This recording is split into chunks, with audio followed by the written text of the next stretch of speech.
নিয়ন্ত্রণে। কেন বলছি কথাটা, শুনলে সবাই আসমান দিয়ে পড়বে। আওয়ামী লীগের নিয়ন্ত্রণে কেন? আপনি তো বলছেন যে এই প্রশ্নটা আপনি সেই জায়গাটাই আসছি, সেই জায়গাটাই তো আসতেছি। পুলিশ জানে যে আওয়ামী লীগের কার্যক্রম নিষিদ্ধ, জানে, প্রশাসন জানে।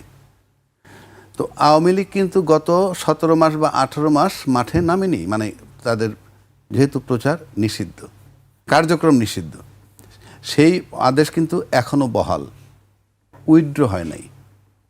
তাহলে সরকারের পরিবর্তন হয়ে গেল, সরকারের পরিবর্তন হয়ে গেল এবং ওত নেওয়ার আগেই তালা খোলা শুরু হলো নানান জায়গায়। কোথাও আমি গিয়ে সাথে খুলে দিলাম, কোথাও শরীফ বেগ গিয়ে সাথে খুলে দিল, আবার কোথাও নিজেরা খুলতেছে। তাহলে কি মানে, অর্থাৎ তারা নিশ্চিত হয়ে গেল যে ওই সরকার চলে যাওয়ার মানেই হচ্ছেই আমরা ধরাছোঁয়ার বাইরে এখন। তাহলে আদেশ কিন্তু বহাল আছে, আপনি কাজটা করতে পারবেন না। এবং বলা হয়েছে যে আগের সরকার প্রশাসনিকভাবে মারাত্মকভাবে ব্যর্থ। তাহলে নতুন সরকার যে আসলো, সবার আগে তালাটা খোলা হইলো কেন? মানে তালা খুলতেছে, আমি কিন্তু কোনোটার বিরোধী না, তালা খুলছে আওয়ামী লীগ। আমরা গত কয়েকদিন ধরেই দেখছি যে দেশের বিভিন্ন জায়গায় আওয়ামী লীগ কার্যালয় খুলে তারা সেখানে স্লোগান দিচ্ছেন। আমি একটি তথ্য পরিসংখ্যান উল্লেখ করতে চাই এই বিষয়ে। প্রায় 18 মাস পর নোয়াখালী, বরগুনা, কুড়িগ্রাম, নারায়ণগঞ্জ, শরীয়তপুর, হবিগঞ্জ, রাজবাড়ী, চট্টগ্রাম এবং দিনাজপুরের পার্বতীপুরে উপস্থিতি জানান দিয়েছে কার্যক্রম নিষিদ্ধ আওয়ামী লীগ। বুধবার এসব জেলায় দলটির পরিত্যক্ত কার্যালয়ে তালা ভেঙে ভেতরে প্রবেশ, জাতীয় ও দলীয় পতাকা উত্তোলন এবং বঙ্গবন্ধু শেখ মুজিবুর রহমান ও শেখ হাসিনার ছবি টানানোর ঘটনা ঘটে। গত সোমবার 4 জেলা এবং গত রোববার 6 জেলায় নেতাকর্মীরা উপস্থিতি জানান দেন। 2024 সালের জুলাই আগস্টে ছাত্র জনতার অভ্যুত্থানের সময় এসব কার্যালয় ভাঙচুর ও বন্ধ করে দেওয়া হয়। শরীফুজ্জামান শরীফ, আমি আপনাকে দিয়ে শুরু করতে চাই। নির্বাচনের পরপরই হঠাৎ করে কেন আওয়ামী লীগের নেতাকর্মীরা তালা খোলা শুরু করছেন? ধন্যবাদ আপনাকে, ধন্যবাদ দর্শক শ্রোতা এবং আমার সাথের আলোচককে। গত কয়েকদিন ধরে এই আলোচনাগুলো হচ্ছে। এই আলোচনা কেন হচ্ছে? কারণ হলো আওয়ামী লীগের কার্যক্রমের উপরে নিষেধাজ্ঞা আছে, কিন্তু আওয়ামী লীগের এক শ্রেণীর অতি উৎসাহী কর্মী এই যে কাজটি করছে, আমি স্পষ্ট করে বলি এটি একটা হঠকারী সিদ্ধান্ত। প্রথমত, আওয়ামী লীগ বাংলাদেশের রাজনীতিতে তার বিরুদ্ধে অজস্র অভিযোগ আছে। সেই অভিযোগের নিষ্পত্তি হওয়ার আগে এই যে কাজগুলো, এবং যে কাজগুলো আমি জানি না, আমি এখন পর্যন্ত স্পষ্ট কোথাও দেখিনি যে আওয়ামী লীগের লিডারশিপের পক্ষ থেকে এই ধরনের কোনো কর্মসূচি ঘোষণা করে এই কাজটি করা হচ্ছে কিনা। যারা করছে আমার ধারণা ওরা অতি উৎসাহী। যারা এটিকে সোশ্যাল মিডিয়ায় প্রচার করছে তাদের মধ্যেও এক ধরনের মজার বিষয় যে তারা প্রচার করছেন কিন্তু নিজেরা অংশগ্রহণ করছেন না। অর্থাৎ আপনার সন্তান গান শুনে, ছবি আঁকে, বাঁশি বাজিয়ে ঘুরে বেড়ায়, এটি সবই ঠিক আছে, কিন্তু আমার ছেলেটা, আমি ওইটাকে সাপোর্ট করি, কিন্তু আমার ছেলেটাকে এইসব কাজে দিতে চাই না, ও শুধু পড়বে সামনে রেজাল্ট। দ্বিতীয়ত, আওয়ামী লীগকে নিয়ে আমাদের সোসাইটি বা আমাদের সরকার যে ধরনের এখানে যে অ্যাক্টিভিটিগুলো করেছে, যে ধরনের ট্রিটমেন্টটা দিয়েছে, এটাকে আমি সঠিক মনে করি না। আওয়ামী লীগের বিরুদ্ধে অপরাধ, আওয়ামী লীগের বিরুদ্ধে অভিযোগ, আওয়ামী লীগের সমস্ত কর্মী হত্যাকারী, আমি এটি মনে করি না। আবার আওয়ামী লীগকে দেখা মাত্র আপনি তাকে ধরে জেলে ঢুকাবেন, এবং আমাদের আগের স্বরাষ্ট্র উপদেষ্টা যেটি বলে গিয়েছিলেন, আগে ধরে নিয়ে আসো তারপরে মামলা করে দাও। অর্থাৎ আক্রোশের জায়গাটা, উন্মাদনার জায়গাটা কতটুকু, রাষ্ট্র কতটুকু উন্মাদ হতে পারে।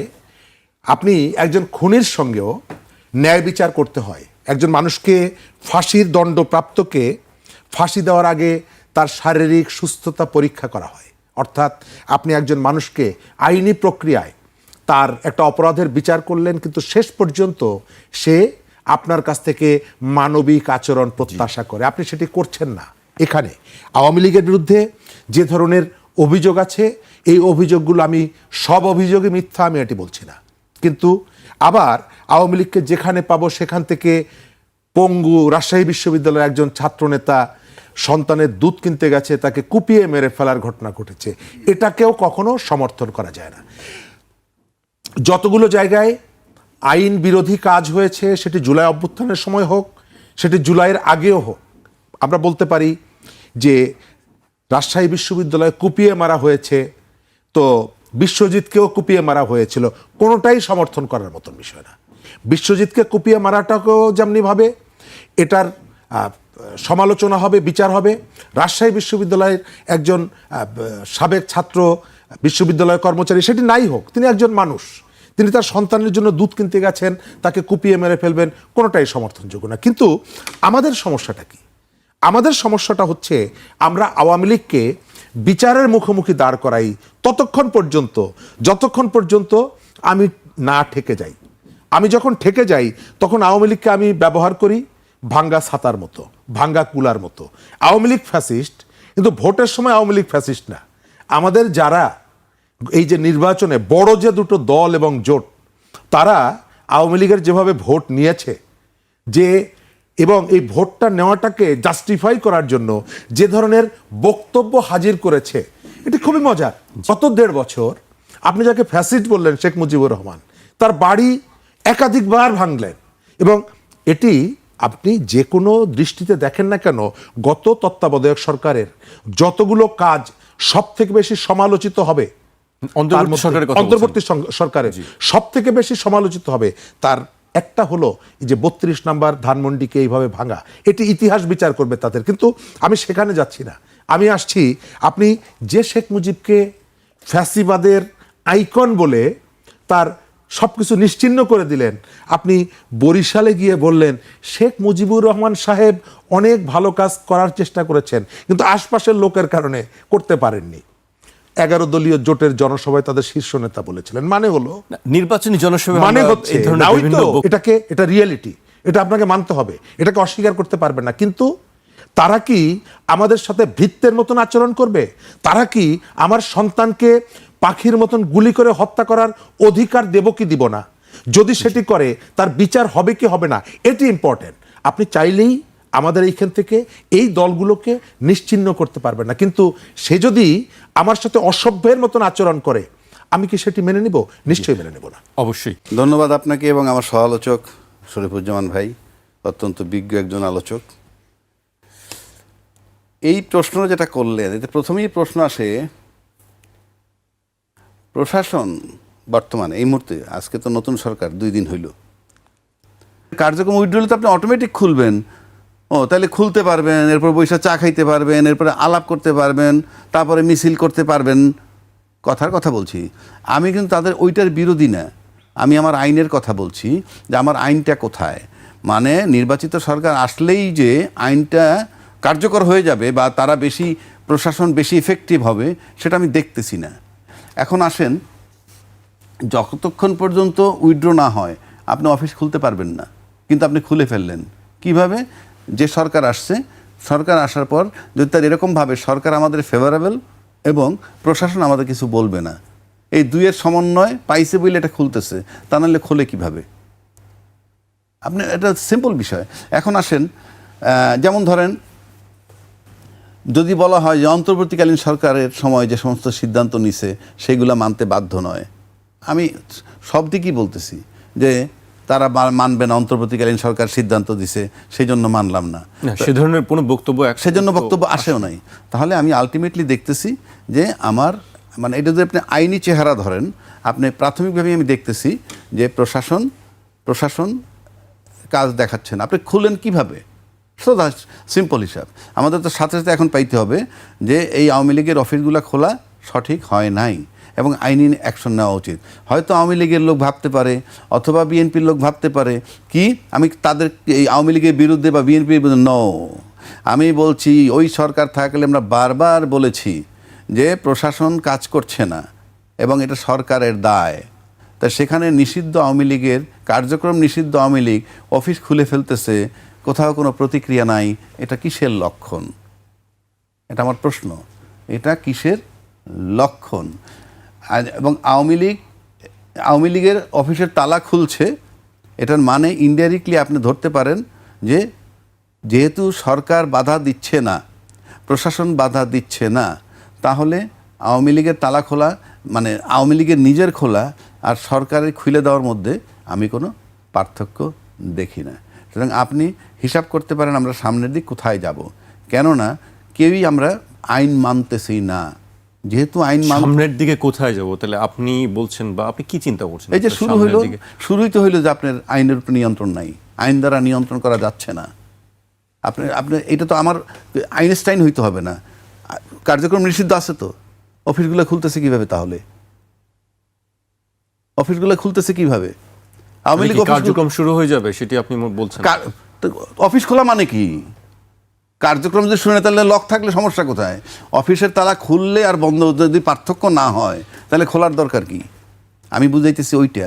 আমি আওয়ামী লীগের বিরোধী না, আওয়ামী লীগ মাঠে নামুক, রাজনীতি তার ব্যাপার। কিন্তু প্রশ্ন হচ্ছে আমার আইন প্রশাসন, যেটা আমরা 17 মাস ব্লেম দিলাম যে নির্বাচিত সরকার ক্ষমতা আসলেই আমরা দেখবো আইনের আলাদা চেহারা, সেটা কোথায় পাচ্ছি? বরং নির্বাচিত সরকার আসার পর তো অফিসগুলো খুলতেছে। এই বিষয়ে হয়তো সরকারের পক্ষ থেকে বক্তব্য হয়তো সরকার পরিষ্কার করবে বিষয়টি। আমি শরীফুজ্জামান শরীফের কাছে আসতে চাই। শরীফ ভাই, আজকে সুজনের একটি অনুষ্ঠান ছিল, সেখানে বলা হচ্ছে যে সংসদ নির্বাচনে বিরোধী দলের পক্ষ থেকে বিজয়ী দলকে অভিনন্দন জানানোর নতুন রাজনৈতিক সংস্কৃতির ইঙ্গিত, কিন্তু মন্ত্রিসভার শপথ অনুষ্ঠান বর্জন নতুন শঙ্কার জন্ম দিয়েছে। সেখানে একটি শঙ্কার কথা বলা হয়েছে যে মন্ত্রিসভার শপথ অনুষ্ঠান বর্জন যেটি করা হয়েছে, শঙ্কাটা কিসের আসলে? ধন্যবাদ। তার আগে আমি একটু 2 মিনিটের মধ্যে শেষ করে দিই। রাজাক ভাই বলেছেন যে আমি আওয়ামী লীগের বিরুদ্ধে না, আমি বলি আমি বিরুদ্ধে বলিনি তো, আমি বলছি আমার বক্তব্য দিচ্ছি আইন সংক্রান্ত। রাজনৈতিক দল কি করলো না করলো আমার বিষয় না। আমি আওয়ামী বিরোধীও না, বিরোধীও না, দানবীয় যে প্রশাসনটা যে নাই, কাজ যে করতেছে না, আমি সেটা দেখাচ্ছি।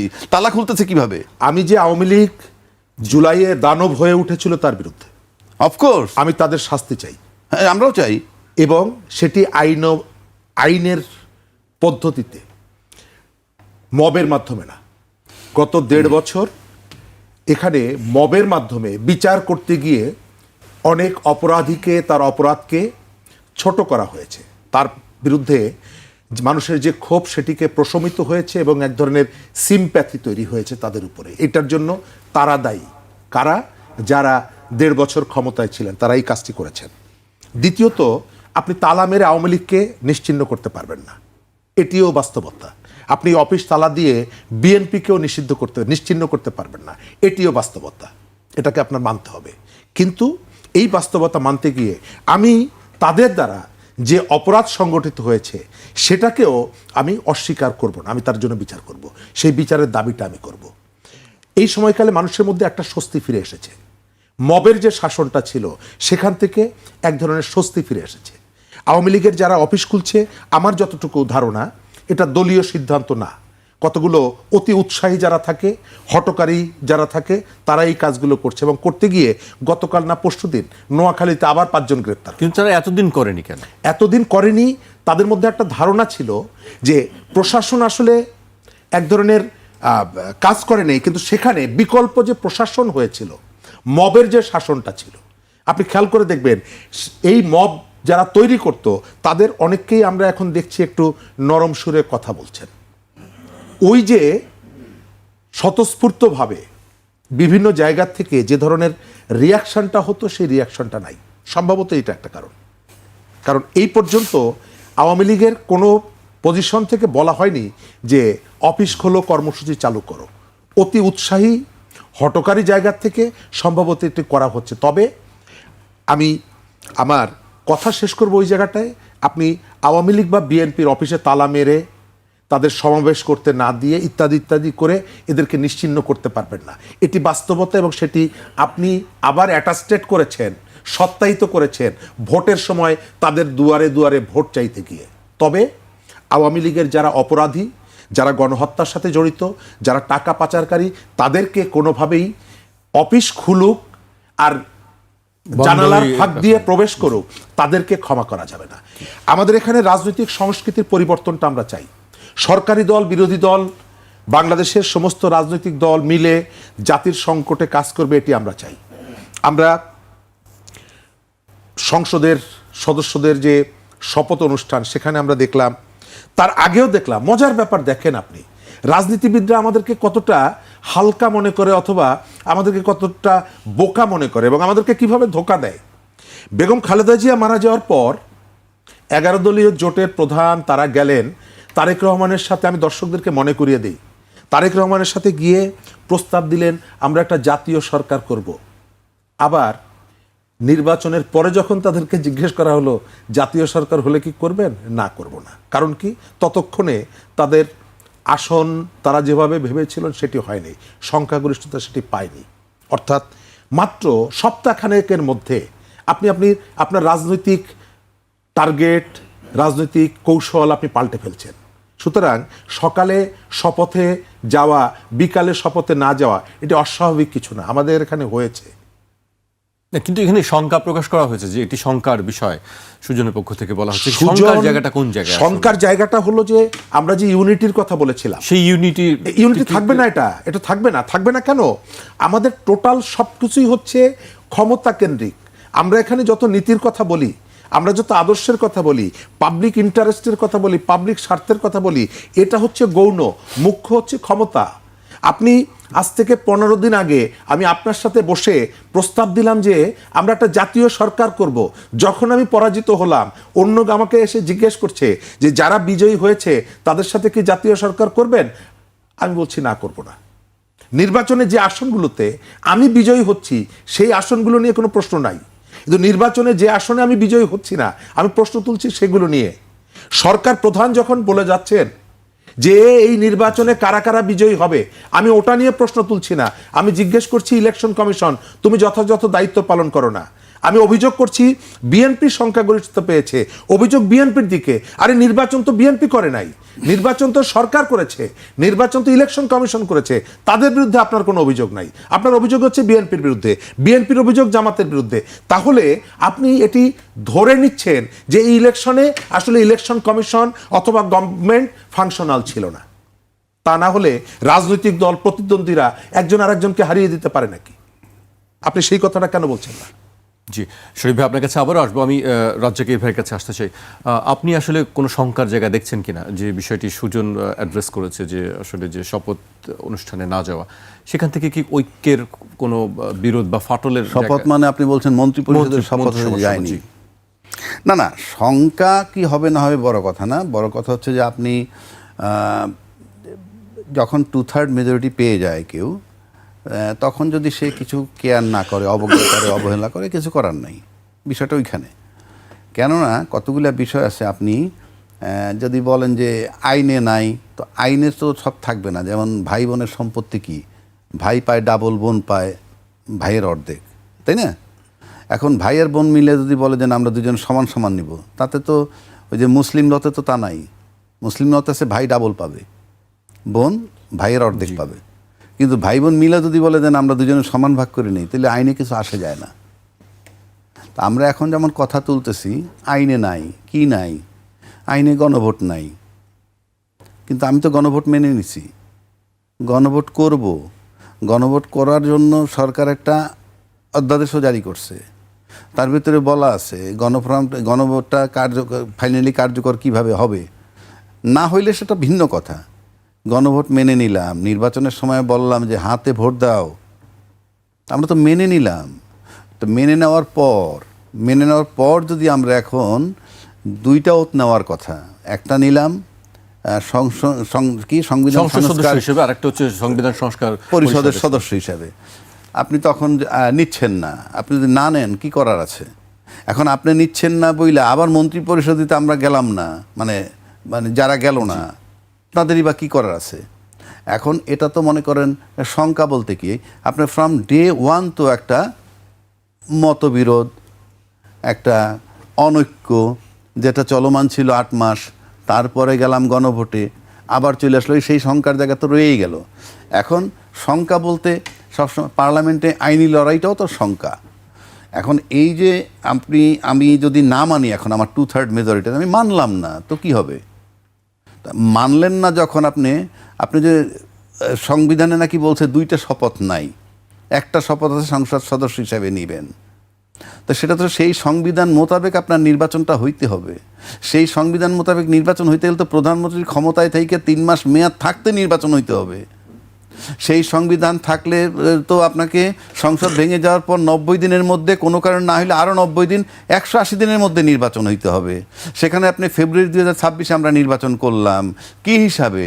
আমরা মেনে নিছি বলে, আমরা মেনে নিছি, এটাই হলো আইন। এখন আপনি যদি বলেন লিখিত নাই, সেটা তো ভিন্ন কথা। সংবিধান মোতাবেক নির্বাচন হলে তো অন্তর্বর্তীকালীন সরকার কি সংবিধানে আছে? সে দিল নির্বাচন, আমি সেই নির্বাচনে গেলাম, তো সেটা আমার পক্ষে আইলো, আমি নিয়ে নিলাম, আমি গণভোট নিলাম না, গণভোট মানলাম না, কিছু করার নাই। কারণ বাংলাদেশে তো নতুন না আমাদের। যদি বিষয়টা এমন হইতে এটা নতুন না, এটা ওই 53 বছরের ইতিহাস এরকম। গণভোট মানার না মানার কথা তো কেউ বলছে না। গণভোট তো মানছি না, তো গণভোট তো আমি মানছি না। গণভোট মানলে তো গণভোটের আলোকে সংবিধান সংস্কার করবেন, সেজন্য সংস্কার পরিষদের সদস্য হিসেবে আপনি ওত নিবেন। আপনি ওত না নিলে মানলেন? ওত না নিলে তো মানলেন না, আপনি তো বসতে হবে এটি নিয়ে। আপনি ওত না নিলে তো এটি নিয়ে বসবেন না। এইবার আসেন যে এই মানে আমি এই যে গণভোটের কথা যেটা আমরা বলছি, এইটা যদি আপনি এখন কার্যকর না করেন তাহলে কি হবে? কিচ্ছু হবে না। কিন্তু আপনি যদি এটা কার্যকর না করেন, আপনি তো ইউনূস সরকার যে নির্বাচনটা দিছে সেই নির্বাচন মোতাবেক তো ওই সংবিধানটা আপনি কিভাবে আপনি ঢুকতে পারবেন? আমরা আসলাম, বসলাম, 2/3 মেজরিটি আপনি করতে পারবেন, কোনো অসুবিধা নাই। কিন্তু আপনি তো নির্বাচন তো আপনাকে ওই সংবিধান মোতাবেক কেউ দেয় নাই। ওই সংবিধানের মেয়াদ থাকার 3 মাসের আগে দেয় নাই, কিংবা মেয়াদ শেষ হওয়ার পরবর্তী 90 দিন 180 দিনের মধ্যে হয় নাই ওই সংবিধান মোতাবেক। তাহলে এই নির্বাচনটা হলো কীভাবে? এখন আপনি এমন, আমার কাছে মনে হয় এটা সবাই জানে, বা আমি আইনজীবী হিসাবে বলতেছি, শরীফ ভাই তো বলবে যে উনি আইনে একটা বিধান আছে, যে বললাম আমি যদি মেনে নেই তখন এখান থেকে আমি আর সরে যেতে পারবো না। এটা আইন। আমি আইনের সেকশন বলতেছি না। সাধারণ লোক বলবে, আবার যদি সেকশন বলি তাহলে কিছু কিছু আইনজীবী বলবে, উনি এখানে আরেকজন আইনজীবী থাকলে আইনের বিধানটাই হলো আপনি যদি একটা জিনিস মেনে নেন, যেমন 2 পক্ষে কোর্টে মামলা হচ্ছে, 2 পক্ষ একটা জমাজমি নিয়েই মামলা হচ্ছে, কোর্ট অনেক সময় বলে হ্যাঁ মামলা শেষ করেন, মুমূর্ষ সময় গিয়ে বললাম যে না আমরা 2 পক্ষ আপোষ হয়ে গেছে। কোর্ট একটা সিঙ্গেল স্টেপ নিতে পারবে না। আমরা 2 পক্ষদের ইয়েস আমরা আপোষ হয়ে গেছি, কেমনে হয়েছি সেটা ভিন্ন কথা। তা আমরা আপোষ হয়েছি কিন্তু এই সমস্ত দিয়ে গণভোট, নির্বাচন, এই সব বিষয় নিয়ে কিন্তু আমরা আপোষে আসছি। এখন আইসে যদি আপনি এখান থেকে সরে যান সেটা তো ভিন্ন কথা। আপনি সরতেই পারেন, সরতে পারলে তো আমরা নতুন কিছু পেলাম না। সেখানে কি আসলে আপোষের জায়গা কি দেখছেন না যে হতে পারে? আমরা তো এখনো হতাশ হচ্ছি না। শঙ্কার জায়গা বলছেন বলে বলছি, আমরা বলিনি এটা, ওই যে সুজন বলছে ফ্রম ডে ওয়ানই তো আমরা দেখা যাচ্ছে যে আমরা এত কিছুর পরেও একটা জায়গায় আসতে পারলাম না। দেখা যাক, আর যদি একান্তই আমরা আসতে না পারি, এড়ায় যাই, দিলাম না, 2/3 মেজরিটি আমরা বৈশা গেলাম, চললে এটার যদি কোনো কনসিকুয়েন্স হয়, কি কনসিকুয়েন্স হতে পারে সেটা ভবিষ্যতে আমরা দেখব। জি, ভবিষ্যতে দেখা যাবে আসলে কি। আমাকে একটু বিরতিতে যেতে হচ্ছে, একটি বিরতি নিচ্ছি, ফিরছি এখনই।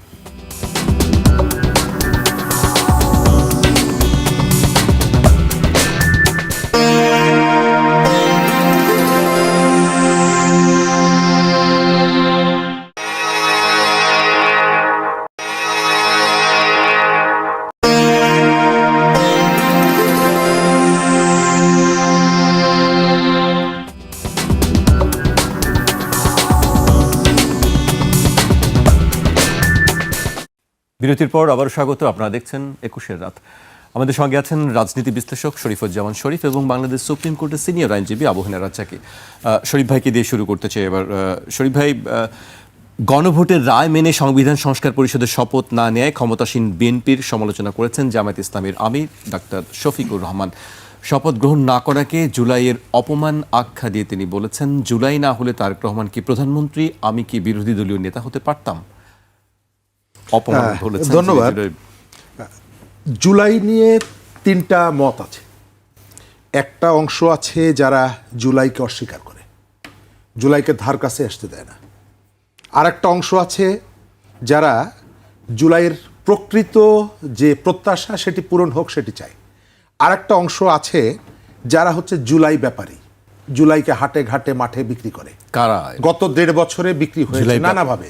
আপনার যখন প্রয়োজন হচ্ছে, আওয়ামী লীগ মুক্তিযুদ্ধটাকে ব্যবহার করত, আর এখন আপনি দেখবেন যখন প্রয়োজন হচ্ছে তখন জুলাইটাকে ব্যবহার করছেন, সংস্কারটাকে তখন ব্যবহার করছেন। আপনি যখন পার্লামেন্টে নমিনেশন দিবেন তখন জুলাইয়ের প্রস্তাবনা আপনার প্রয়োজন হচ্ছে না, কিন্তু যখন বার্গেনিং করবেন তখন আপনি বারবার জুলাইকে সামনে নিয়ে আসছেন। বাংলাদেশে আপনি স্বীকার করেন বা না করেন, বাংলাদেশের বিএনপির যে ক্ষমতা, তার যে জনপ্রিয়তা, তার যে সাংগঠনিক শক্তি, এটি অন্য কোনো রাজনৈতিক দলের হলে 1.5 বছর আগে নির্বাচন হয়ে যেত। বিএনপি সংস্কার চেয়েছে, 31 দফা নিয়ে এসেছে, তখন পর্যন্ত বাংলাদেশে গণ অভ্যুত্থান হয়নি। আমরা এখন বারবার চেষ্টা করি বিএনপিকে সংস্কারের শত্রু এটি প্রমাণ করার জন্য। বাংলাদেশে বারবার চেষ্টা করি এইখানে ওই কি বলে, এখানে যারা বামরা আছে এরা হলো আওয়ামী লীগের সাথে ছিল, তাদের কর্মীরা মারা গেছে। এইখানকার শুদ্ধ শক্তি কারা? শুদ্ধ শক্তি হচ্ছে আমরা। বিএনপি খারাপ, অমুক খারাপ, তমুক খারাপ, আমরা শুদ্ধ শক্তি। জামাত তার বট বাহিনী সেই ঠিক করে দিচ্ছে যে এইখানকার কাকে কাকে সার্টিফিকেট দেওয়া যায়। জুলাই ভাই সার্টিফিকেট, বট বাহিনী কারা আসে? এই যে সোশ্যাল মিডিয়াতে নারী থেকে শুরু করে শিশুর থেকে শুরু করে ভিন্ন মতের হলে, প্রতিপক্ষের হলে অশ্রাব্য ভাষায় যাদেরকে গালাগালি করে, যারা আমরা গালাগালি বিভিন্ন করে, পক্ষের দিকে এবং কোনো দিকে একটু বেশি, কোনো দিকে এবং কম, যাদের আচার আচরণে অতিষ্ঠ হয়ে জামাতের আমির নিজেও, এই ভদ্রলোক একাধিকবার বলেছেন এই আচরণগুলো বন্ধ করার জন্য। আমি ওই অংশে যাচ্ছি না। আমি যেটা আপনি এখন দেখবেন এই যে আলোচনাটা না, কালকে আপনি ইউটিউবে দেখবেন অশ্রাব্য ভাষায় গালাগালি করছে, মতের অমিল হলেই গালাগালি। এবং এটার যে ইম্প্যাক্ট আছে, এই যে ভোটে তারও যে ইম্প্যাক্ট আছে, এটা এরা এখনো ধারণা করে না।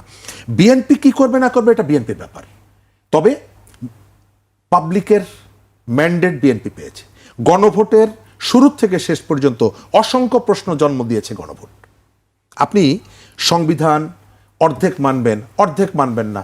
আমি তো আপনাকে জিজ্ঞেস করব যে এই রকমের আধা কাঁচরা সংবিধান নিয়ে আপনি এই পর্যন্ত কেন এসেছেন? আপনাকে তো দায়িত্ব দেওয়া হয়েছিল, আপনি সেই সময় সংবিধান বাতিল করেননি কেন?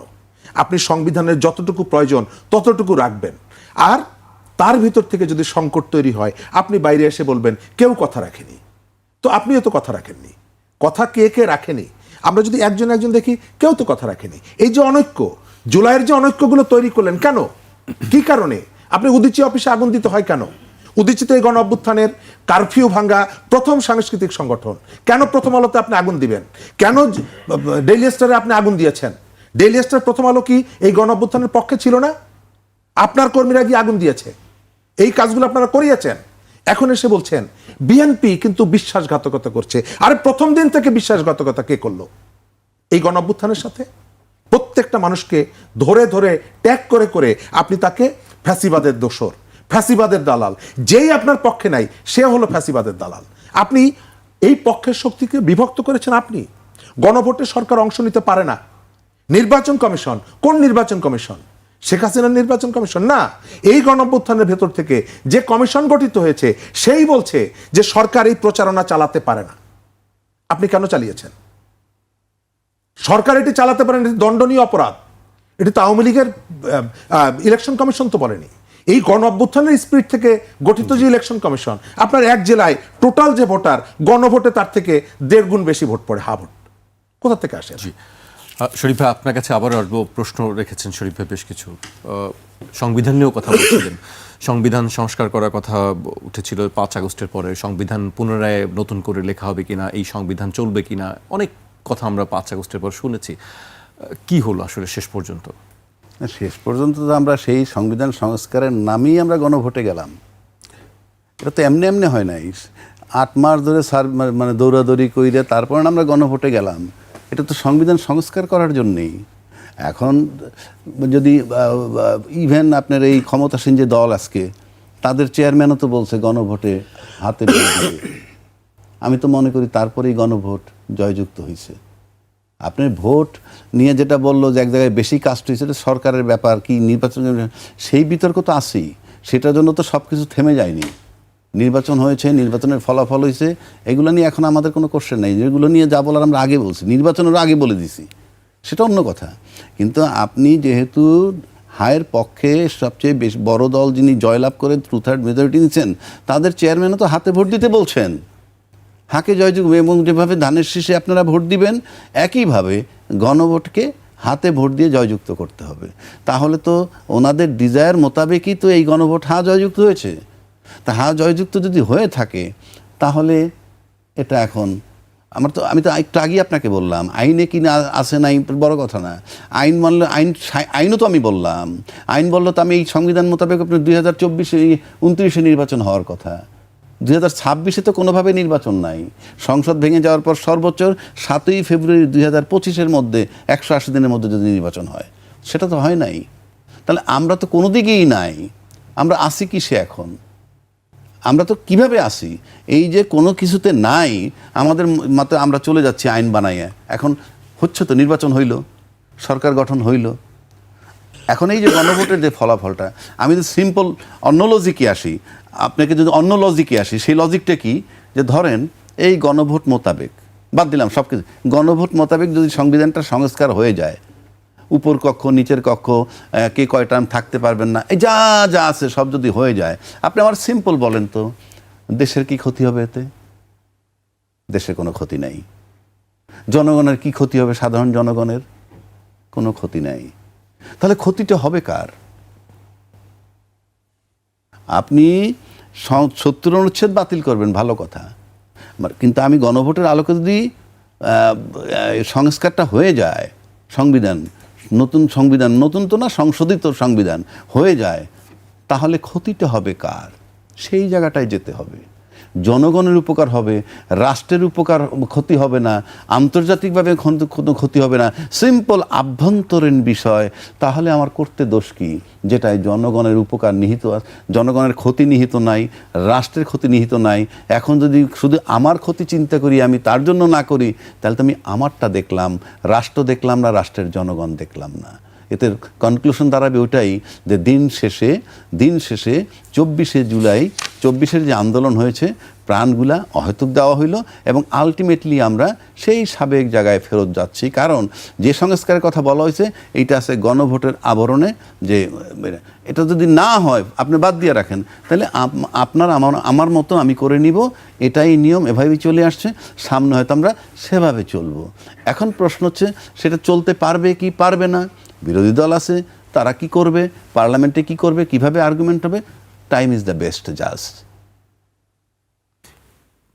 শরীফ ভাই, আপনার কাছে আবারও আসতে চাই, এবার একটু অন্য বিষয়ে আমরা যেতে চাই।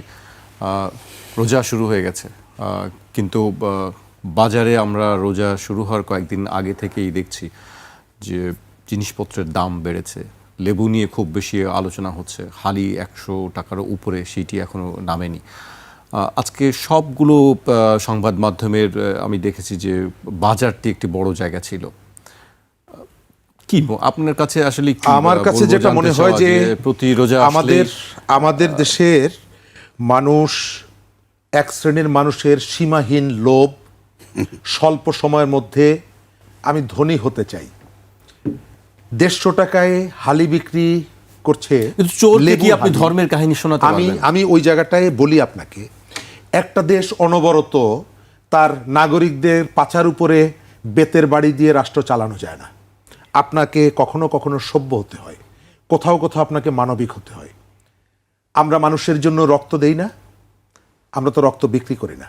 যখন শুনি একজন মানুষ মুমূর্ষ, তার কাছে ছুটে যায় জীবন বাঁচাতে, এটা আমাকে কেউ পুলিশ দিয়ে নিয়ে যায় না, এটি আমার ভেতরের কতগুলো বোধ আমাকে সেখানে নিয়ে যায়।